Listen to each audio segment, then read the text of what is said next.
जी। सबको good afternoon. My self Rajratna Ambedkar, Buddhist society of India, जो doctor बाबा साहब अम्बेडकर जी ने 1954 में इसको बनाया था, उसका मैं करंट ट्रस्टी चेयरमैन हूँ, नेशनल प्रेसिडेंट हूँ।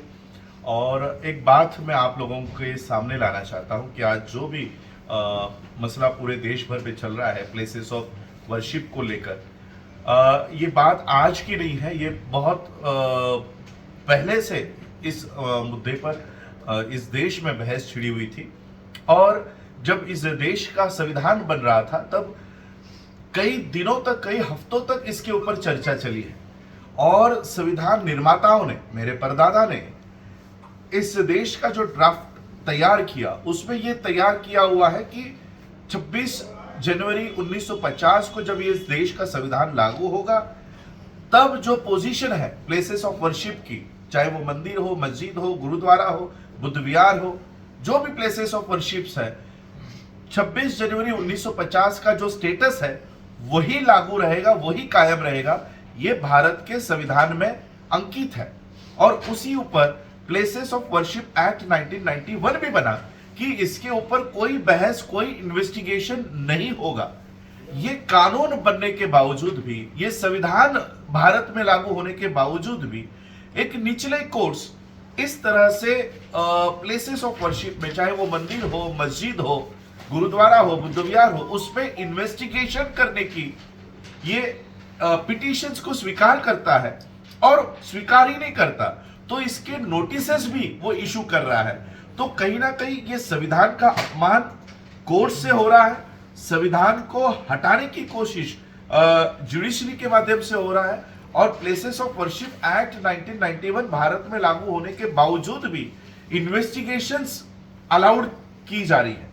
तो इसलिए आज मैं बुद्धिस्ट सोसाइटी ऑफ इंडिया की ओर से, अगर इस तरह का प्लेसेस ऑफ वर्शिप एक्ट को हटाया जाएगा, अगर इन्वेस्टिगेशंस को अलाउड किया जाएगा, तो हम बुद्धिस्ट पार्टीज भी पीछे नहीं रहेंगी। बाबा साहब अम्बेडकर जी ने यह तय करके दिया हुआ है कि जो आज बुद्ध विहार है वो बुद्ध विहार ही रहेगा, भले उसके पहले वो मस्जिद था या मंदिर था, ये नहीं देखा जाएगा। अगर इस कानून को हटाया जाएगा तो जो जो मंदिर 1950 में मंदिर थे और उसके पहले अगर वो बुद्ध विहार है, इसके अगर सबूत हमारे पास है, तो उसकी भी इन्वेस्टिगेशंस के दरवाजे हमारे लिए खुले हो जाएंगे।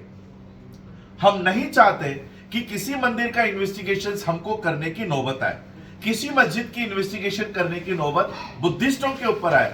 हम चाहते हैं कि भारत के धर्मनिरपेक्षता और भारत में भाईचारा बना रहे।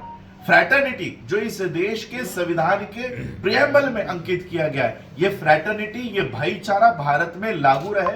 हम बौद्ध इसी ऊपर कायम है। लेकिन अगर भारत के संविधान को ही हटाया जा रहा है, अगर भारत के बने हुए कानून को हटाया जा रहा है, तो हम ये मांग करेंगे, क्योंकि इससे पहले भी सोमनाथ मंदिर का, जिसे 12 ज्योतिर्लिंग में से पहला ज्योतिर्लिंग का मान मिला हुआ है, इस 12 ज्योतिर्लिंग के पहले सोमनाथ मंदिर का इन्वेस्टिगेशन बहुत पहले ही किया जा चुका है।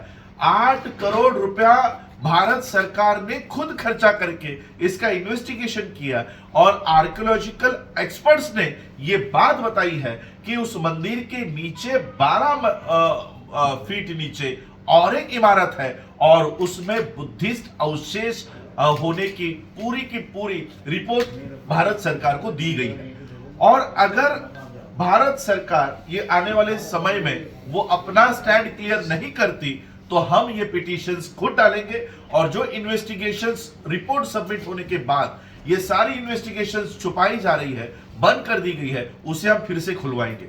सोमनाथ मंदिर हो, हमारे पास उसके सारे आर्कियोलॉजिकल एविडेंसेस है।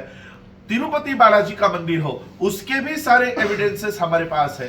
भारत में जहां जहां पर बुद्धिस्ट हेरिटेज रह चुका है, आज जहां पर मंदिर बन गए हैं, ये सारे मंदिरों का investigation Buddhist society of India की ओर से हम कोर्ट्स में ये याचिकाएं, हमारी पिटीशंस तैयार है, ये पिटीशंस हम डालना शुरू करेंगे। और इसलिए हम नहीं चाहते हैं कि ये इन्वेस्टिगेशंस, ये पिटीशंस हमको डालने पर मजबूर किया जाए। हम यही चाहते हैं कि जो प्लेसेस ऑफ वर्शिप एक्ट 1991 बनाया उसका सम्मान किया जाए, संविधान का सम्मान किया जाए और भारत में भाईचारा, फ्रैटर्निटी उसी तरह से लागू रहे, धर्मनिरपेक्षता लागू रहे। कोई एक धर्म दूसरे धर्म के प्लेसेस ऑफ वर्शिप पे क्लेम ना करे, यही बुद्धिस्ट सोसाइटी ऑफ इंडिया की मांग रहेगी। और उसी के लिए अगर संविधान को ही हटाया जाएगा तो इस तरह से ये पिटीशंस हमारी तैयार है। आने वाले समय में ये पिटीशंस हर हाई कोर्ट में डालने का काम बुद्धिस्ट सोसाइटी ऑफ इंडिया करेगी।